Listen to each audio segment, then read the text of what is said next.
Assalamualaikum warahmatullahi wabarakatuh. Salam sejahtera untuk kita semua.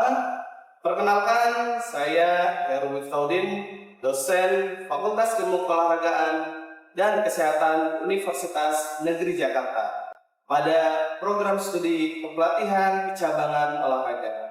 Dalam kesempatan ini, saya akan memaparkan materi dalam rangkaian video pembelajaran sebagai bagian dari unjuk kerja Tridharma Perguruan Tinggi yang menjadi salah satu tahapan dalam proses sertifikasi dosen. Mata kuliah yang saya ampu pada semester ini adalah mata kuliah teori dan praktek renang dengan jumlah SKS atau bobot sebanyak 2 SKS. Kemudian periode kuliah Maret sampai Juni 2025 dengan jumlah pertemuan tatap muka 16 kali 100 menit. Strategi pembelajaran yang saya lakukan adalah blended learning dengan platform LMS UNJ atau onlinelearning.unj.ac.id sebagai bahan materi yang disampaikan atau dapat didownload oleh para mahasiswa video demonstrasi pada LMS tersebut. Deskripsi mata kuliah renang untuk semester ini ya pada tahun ini yang pertama, mata kuliah renang ini membekali mahasiswa dengan pengetahuan teori dengan metode pembelajaran serta penilaian dalam olahraga renang. Materi mata kuliah ini mencakup teknik 4 gaya renang. Yang pertama, renang gaya bebas, yang kedua, renang gaya punggung, yang ketiga, renang gaya kupu-kupu, dan yang keempat, renang gaya dada. Dan termasuk tambahan keterampilan yaitu start, turning atau pembalikan, dan finish untuk setiap gaya tersebut. Mahasiswa juga akan mempelajari prinsip penyusunan program latihan dan pembelajaran renang serta memahami aturan pertandingan renang sesuai dengan standar yang berlaku. Melalui kombinasi pembelajaran teori dan praktek, mahasiswa diharapkan mampu menguasai teknik renang dengan baik, menerapkan metode pengajaran yang tepat, serta melakukan evaluasi keterampilan renang secara objektif. Kompetensi ini menjadi dasar untuk mempersiapkan mahasiswa menjadi pelatih atau instruktur renang yang profesional di masa depan. Capaian pembelajaran lulusan atau CPL yang pertama, menginternalisasi nilai, norma, dan etika akademik. Yang kedua, menunjukkan sikap bertanggung jawab atas pekerjaan dan keahlian secara mandiri. Yang ketiga, mampu menerapkan pemikiran logis, kritis, sistematis, dan inovatif dalam konteks proses belajar mengajar tentang renang. Yang keempat, mampu menerapkan dan mengembangkan ilmu pengetahuan dan teknologi dalam proses belajar mengajar pada cabang olahraga. Yang kelima, mahasiswa mampu melaksanakan praktek renang gaya bebas, gaya punggung, gaya kupu-kupu, dan gaya dada, serta start, pembalikan, dan finish di setiap gaya tersebut. Yang keenam, mahasiswa mampu melaksanakan proses belajar mengajar renang, yaitu renang gaya bebas, renang gaya punggung, renang gaya kupu, dan renang gaya dada. Dan yang ketujuh, mahasiswa mampu melaksanakan proses belajar mengajar start, pembalikan, dan finish pada gaya bebas, gaya punggung, gaya kupu, dan gaya dada. Selanjutnya, capaian pembelajaran mata kuliah atau CPMK. Yang pertama, mahasiswa dapat menjelaskan tentang teknik renang, start, pembalikan, dan finish pada gaya bebas. Yang kedua, mahasiswa dapat menjelaskan tentang renang, start, pembalikan, dan finish gaya punggung. Dan yang ketiga, mahasiswa dapat menjelaskan tentang teknik renang, start, pembalikan, dan finish gaya pada gaya kupu-kupu.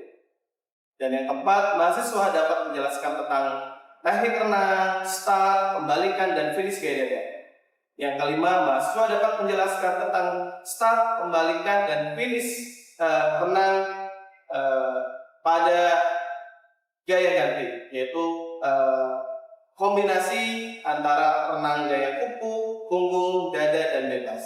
Selanjutnya yang keenam, mahasiswa dapat menjelaskan tentang aturan pertandingan olahraga renang. Bahan kajian atau pokok bahasan. Pokok bahasan yang pertama, renang. Sub pokok bahasan ruang lingkup tentang renang. Pokok bahasan yang kedua, renang gaya bebas. Sub pokok bahasan membahas tentang teknik posisi tubuh atau body position, teknik gerakan kaki atau leg action, teknik gerakan lengan atau arm action, serta koordinasi gerakan. Dan yang ketiga, renang gaya punggung. Ya, sub pokok bahasan yang pertama tentang teknik posisi tubuh yaitu body position, teknik gerakan lengan atau arm action, teknik gerakan kaki atau leg action, serta koordinasi gerakan atau movement. Dan yang keempat, renang gaya dada. Dengan sub pokok bahasan yang pertama adalah teknik posisi tubuh atau kita sebut body position, teknik gerakan kaki atau leg action, teknik gerakan tangan atau arm action, serta koordinasi semua gerakan tersebut atau disebut ritme. Selanjutnya, media pembelajaran. Dalam hal ini, media pembelajaran kita perangkat keras. Selain laptop, kita juga ada peralatan renang seperti papan renang, fins renang, dan pool balls. Dan perangkat lunak ada learning management system, kita menggunakan platform. Kemudian untuk demonstrasi kita bisa menggunakan Zoom juga untuk mahasiswa. Oke, bismillahirrahmanirrahim. Assalamualaikum warahmatullahi wabarakatuh. Waalaikumsalam warahmatullahi wabarakatuh. Selamat pagi teman-teman mahasiswa. Hari ini kita bertemu kembali pada mata kuliah teori dan praktek renang. Sebelum masuk materi, saya akan panggil untuk daftar kehadiran satu-satu. Yang pertama Putri Jelita. Yang kedua Randi. Hadir Pak. Randi hadir. Dasti. Hadir Pak. Oke. Retno. Hadir Pak. Retno hadir. Merina. Siapa? Merina. Syafira. Oke, sudah semua. Ada yang belum saya panggil? Sudah semua ya. Oke. Baik, teman-teman. Hari ini kita akan masuk ke materi tentang renang gaya bebas. Ya, apa sih renang gaya bebas? Sebelum masuk teori, kita akan melihat video, ya, video renang gaya bebas sehingga teman-teman bisa mempunyai gambaran. Ya, masih ingat gak? Masih ingat bahwa dalam proses belajar gerak, ya, ya, ada 3 tahapan. Yang pertama, masih ingat? Kalau mata kuliah biomotorik, yang perkembangan motorik, ya, mata kuliah perkembangan motorik. Yang pertama adalah kognitif. Yang kedua, asosiatif. Yang ketiga, organisasi. Nah, proses belajar gerak nantinya, ya, kenapa ada teori, kenapa ada praktek? Teori, ya, memastikan secara kognitif teman-teman tahu, teman-teman paham, teman-teman mengerti teknik renangnya seperti apa sih. Ya, kognitif, ya, dapat dilakukan yang pertama, teman-teman bisa melihat, ya, kemudian memahami, ya, atau teman-teman membaca. Ya, setelah teman-teman tahu apa itu renang gaya bebas, ya, apa itu renang gaya punggung, apa itu renang gaya dada, dan apa itu renang gaya punggung, ya, teman-teman akan mencoba. Setelah tahu, ya, karena kalau teman-teman secara kognitif tahu, teman-teman belum tentu bisa melakukan gerakan tersebut. Benar ya? Ya. Nah, kita tahu nih lari 42 kilo, ya, oh begitu doang gitu misalnya. Tapi ketika melakukan belum tentu. Atau bicara teknik ya, oh renang gaya kuku-kuku ternyata kayak gitu doang. Kayaknya terlihat mudah deh, terlihat mudah. Karena kita lihatnya, gitu ya, secara kognitif kita melihat bahwa itu mudah. Tapi setelah di tahapan berikutnya, setelah kita tahu, oh saya tahu kok, saya udah baca, saya udah memahami, saya udah mengerti. Tahapan berikutnya adalah asosiatif. Teman-teman mencoba gerakan tersebut. Ternyata di tahapan asosiatif itu ya ternyata nggak mudah. Ya, proses belajar gerak di tahapan asosiatif, teman-teman yang pernah nyoba, oh tarikan tangannya seperti ini, pukulan kakinya seperti ini ya. Ternyata nggak mudah. Ya, tahapan pertama meluncur. Oh, kok meluncur terlihatnya enak ya, tapi setelah dilakukan ternyata susah. Nah, proses itu disebut asosiatif, ya, pengulangan gerakan tersebut. Sehingga output kita, hasil kita terakhir adalah otomatisasi atau kita sebut skill. Ya, skill. Ketika teman-teman bisa, ya, teman-teman bisa berenang, prosesnya panjang. Di asosiatif teman-teman salah diperbaiki, prosesnya diulang-ulang terus, sehingga ketemulah hasil otomatisasi. Kayak teman-teman naik sepeda, kadang analoginya suka naik sepeda, ya lama nggak naik sepeda, ya sekarang di usia sekarang coba naik sepeda, teman-teman masih bisa nggak? Masih bisa. Ya. Saya udah 5 tahun Pak, ya sejak lulus SMP, SD ke SMP nggak pernah naik sepeda lah, tapi kemarin juga masih bisa. Nah itu bagian dari otomatisasi atau skill tersebut. Oke, teman-teman, berikutnya kita lihat video tentang renang gaya bebas.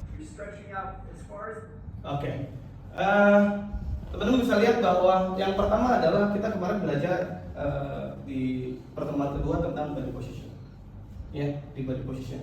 Nah kita perhatikan ketika body position, ya ada istilah streamline. Kalau ini permukaan air, ya tubuh kita harus sejajar dengan air. Ya kita lihat analogi, saya suka menganalogikan kita seperti batang kayu yang hanyut di sungai. Ya, jadi ada body position. Sehingga sebelum materi body position ada materi aquatic skill ya yang kemarin saya sampaikan. Salah satunya adalah buoyancy atau latihan daya apung. Ya, pada dasarnya tubuh kita terapung. Bagian tubuh mana yang terapung? Upper body. Ya, karena ada rongga udara di upper body. Kalau di bawah berat. Makanya kira-kira di pertemuan kemarin tentang terapung kita ada apa aja kemarin? Ada front, ada back. Nah di front di back ada kendala nggak? Kemarin ketika mengapung front dan mengapung back ada kendala nggak? Kira-kira kendala? Saya back itu bagian pinggul tuh gampang banget, bagian pinggul ke bawah gampang banget tenggelam. Di back kakinya Kakinya sama pinggulnya tuh turun terus jadi tenggelam. Oke. Karena memang pada dasarnya upper body nggak ada rongga, lower body, upper body ada rongga, lower body nggak ada. Sehingga teman-teman perhatikan, ketika back tadi teman-teman drowning tenggelam di sini ya, kakinya ngedrop ya, sehingga nanti ada gerakan tahapan berikutnya adalah leg action. Ya, karena bagian buoyancy atau daya apung ini masuk bagian ke body position, sehingga nanti berikutnya leg action. Sehingga perlu ditambahkan gerakan kaki agar badan kamu seimbang. Ya, setelah leg action nanti ada arm action. Ya, arm action, kemudian breathing, kemudian terakhir kira-kira setelah kita udah bisa kaki, bisa tangan, bisa nafas, atau lagi mengkoordinasikan semua gerakan atau kita sebut rhythm atau timing atau koordinasi.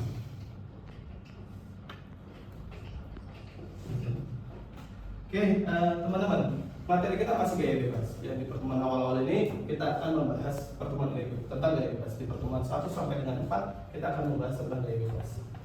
Leg action. Ya, setelah kemarin kita sudah bisa terapung ya dengan posisi front terus back ya. Selanjutnya adalah leg action.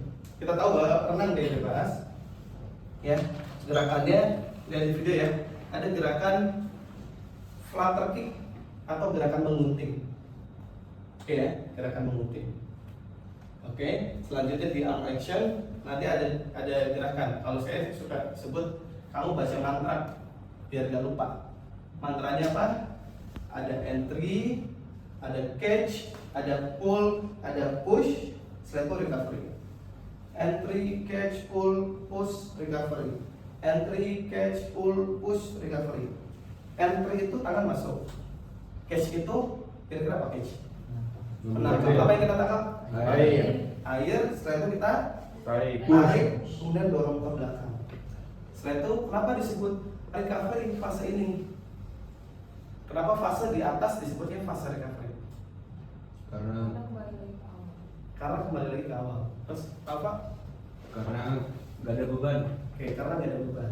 Ya, kembali ke awal dan nggak ada beban. Relax. Ya, pull and push, relax recovery. Ya, kalau yang ada beban berarti bukan recovery page namanya. Ya, jadi ada recovery page, ada pada saat pattern gaya bebas ada entry page, ada catch page, ada pull, ada push, ada recovery. Oke, selanjutnya setelah action kita belajar breathing. Ya, breathing posisi shouldernya harus menyamping, ya, atau on the side. Kenapa harus menyamping atau on the side? Bahu harus menyamping nih biar nafas. Harus menyamping nih. Loh, kok harus menyamping? Emang nggak boleh nggak menyamping? Alasannya apa coba? Kenapa bahunya harus ikut ke samping? Memberikan ruang gerak untuk kalian bernafas. Ya, kalau begini nggak bisa geser. Ya, kalau kamu nggak bisa geser. Kalau ini ada ruang gerak untuk bernafas. Ya, sehingga nafas ambil dan pastikan bagian nafas adalah bagian yang kalian harus hati-hati. Hati-hati itu dalam konteks dalam putaran tangan.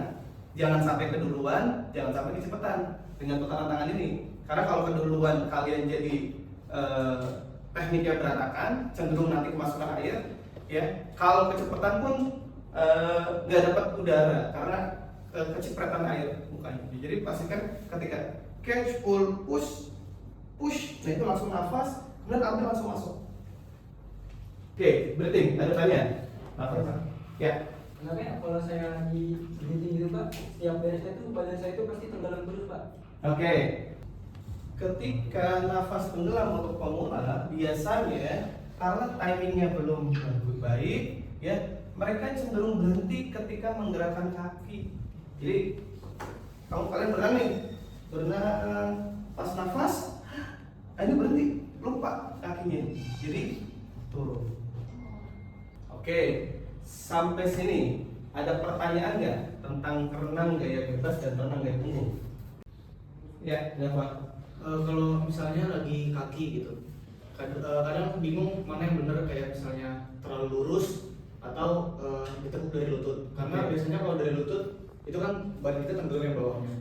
Terus kalau misalnya terlalu lurus juga kayaknya pegel banget gitu. Oke. Masih ingat ya? Ketika menggerakkan leg action ya, kita emang materinya lagi leg action, ya, materi yang kemarin leg action, body position dan leg action. Kenapa ada kecenderungan ketika lutut ditekuk, ya, lutut ditekuk, kok badannya malah jadi turun? Atau posisi ya, lower body jadi turun. Perhatikan teman-teman. Ketika ini kan, ketika lutut ini ditekuk, ya, gerakannya jadi tidak memberikan propulsive force yang maksimal. Ya, ada kecenderungan jadi turun. Ya, jadi gerakannya tidak ada power, tidak ada kekuatan. Jadi gerakannya kosong. Jadi akan cenderung turun ke bawah. Sehingga ketika turun, teman-teman, ketika menggerakkan leg action, pastikan pinggulnya lurus. Ya, hipsnya ditegakin lurus, kemudian tungkai bawah dan tungkai atas juga harus lurus. Tapi ingat, ketika dimulai gerakan harus dari pangkal paha dan lakukan dengan relax. Tapi nggak boleh lututnya ditekuk, gerakannya dari pangkal paha. Ya, kayak kamu menggerakkan tali. Tapi mulainya dari pangkal paha.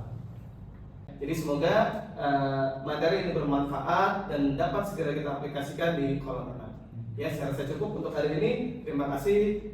Wassalamualaikum warahmatullahi wabarakatuh. Waalaikumsalam warahmatullahi wabarakatuh. Makasih Pak. Selamat pagi. Assalamualaikum warahmatullahi wabarakatuh. Waalaikumsalam warahmatullahi wabarakatuh. Hari ini materi praktek ya. Materi sebelumnya kita sudah membahas tentang tahapan belajar gaya bebas. Sehingga nanti di akhir saya akan mendemonstrasikan gerakan renang gaya bebas seperti apa.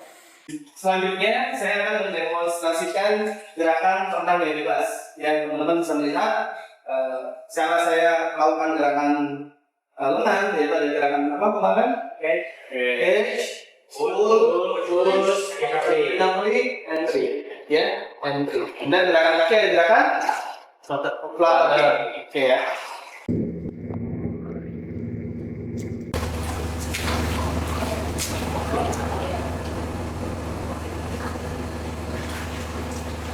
Ini Ini demonstrasi kita di kolom arus. Arusnya harus disesuaikan dengan phase benang teman-teman. Sehingga tadi saya contohkan ada gerakan entry, ya, entry adalah gerakan tangan masuk.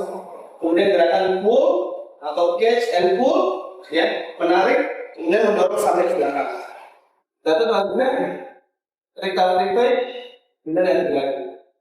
Nah, di pertanyaan kemarin yaitu nafas. Yang ingat, ketika nafas, pandangan kita harus melihat ke bawah, ya, bukan ke depan. Oke, kita lihat. Bedanya ke depan dan ke bawah, ya. Kita lihat.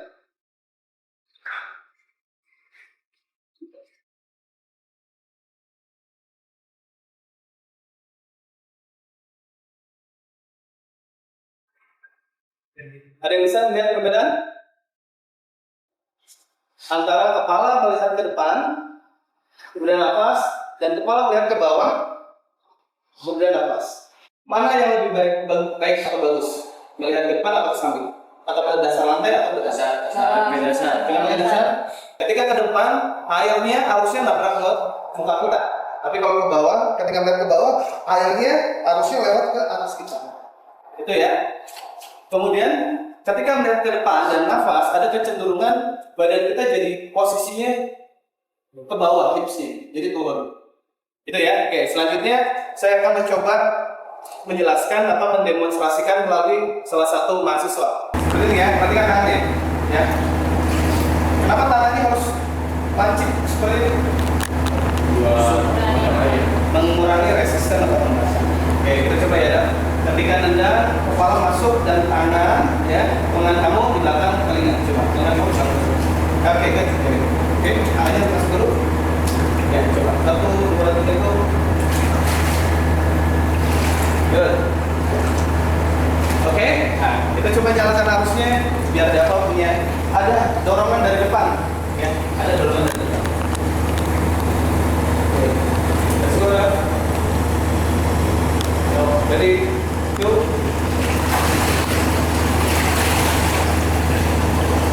Oke. Nah, kemudian tahapan berikutnya setelah meluncur, ya, ada gerakan flutter kick pada gaya bebas atau gerakan kaki gaya bebas. Dapat kakinya lurus, kemudian angkat. Nah, ini.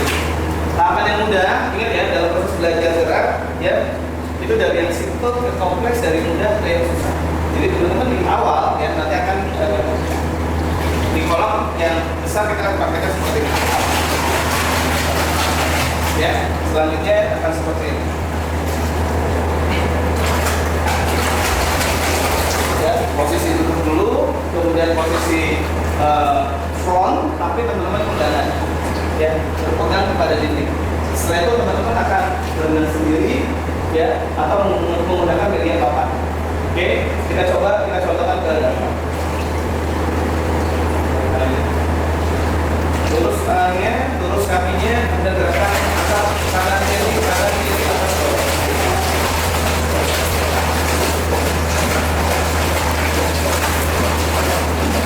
Oke. Oke, sampai sini. Ada pertanyaan untuk kaki? Kenapa harus dari pangkal-pangkal berarti? Oke, kita coba ya. Kenapa harus ada pangkal paha? Kita coba dari lutut dan kita coba dari lutut. Biar kalian bisa melihat perbedaannya.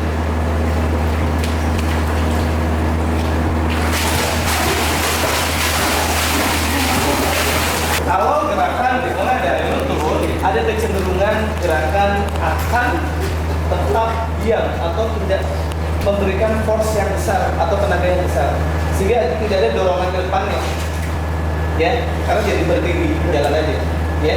Jadi pastikan gerakan dari pangkal paha, dan satu lagi harus, kemarin ada pertanyaan, kenapa harus dari pangkal paha, kenapa nggak lurus aja, tetap dari pangkal paha tapi lurus. Ingat, harus dari pangkal paha tapi relax gerakannya relax, seperti dolphin. Pernah lihat tumbuh-tumbuh benar? Iya. Nah, gerakannya kayak gitu, kayak dolphin, ya. Oke, kurang lebih seperti itu. Oke, tahapan berikutnya adalah gerakan tangan atau kita sebut arm action. Arm action, ya. Tadi sudah saya contohkan, kemarin juga udah saya berikan tugas untuk menghafal mantra arm action. Ada gerakan apa? Entry, catch, pull,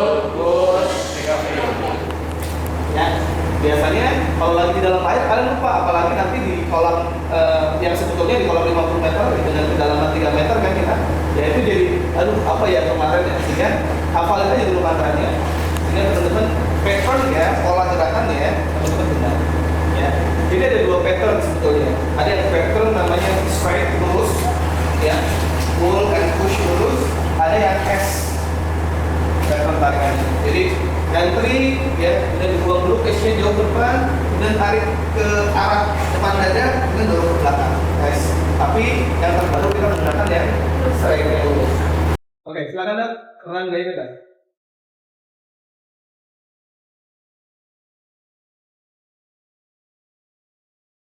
Dok, perhatikan gerakan tangannya, gerakan lengannya, gerakan nafas, pukulan kaki. Oke. Oke. Selanjutnya, teman-teman, sebelum kita kembali ke kolam renang, swim pool, Olympic pool ya, dengan ukuran 50 meter, saya akan memberikan tugas, yaitu case based learning. Ya, nanti video dari gerakan DAFA, ya, kalian analisis. Oke, baik, kita lanjutkan. Materi selanjutnya adalah materi gaya bebas. Koordinasi renang gaya bebas. Oke, teman-teman berangkat ya. Satu kali renang gaya bebas dengan gerakan normal ya. Satu tangan, satu lengan, satu tangan kanan, tangan kiri lengkap, kemudian nafas. Oke, dua kali bolak-balik. Ya, jadi satu kemudian balik lagi. Oke. Dua laps ya. Oke, siap. Ready?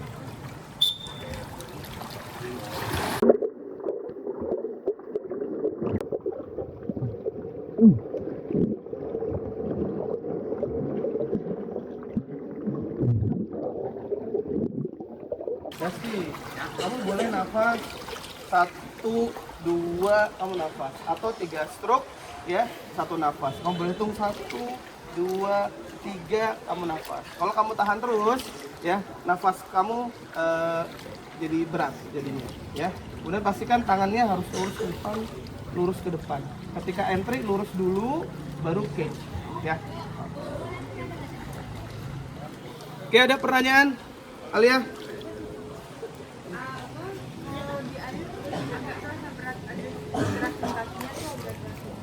Oke, nah di awal perkuliahan saya sampaikan bahwa proses asosiatif butuh pengulangan yang banyak ya. Bisa jadi teman-teman secara teknik sudah mulai baik, sudah mulai bagus, tapi kok masih berat.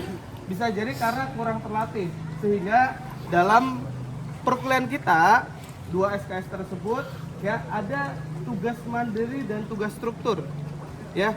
Tugas mandiri dan tugas struktur. 100 menit kita tatap muka, teman-teman harus juga melakukan tugas mandiri dan tugas struktur untuk pengulangan gerakan yang sudah disampaikan ketika tatap muka. Ya, Alia berarti kalau secara teknik kamu udah mulai baik, cuma kelemahannya yang satu, kamu kurang latihan. Jadi minggu depan ya sebelum masuk tatap muka, teman-teman wajib melakukan tugas struktur dan tugas mandiri, yaitu mengulang perkuliahan atau materi perkuliahan. Dan yang terakhir, penilaian komponen dan bobot penilaian dalam persentase, komponen dan bobot penilaian terkait dengan CPMK yang ada di dalam setiap ujian. Oke, yang pertama sikap, keterampilan umum, keterampilan khusus, dan pengetahuan.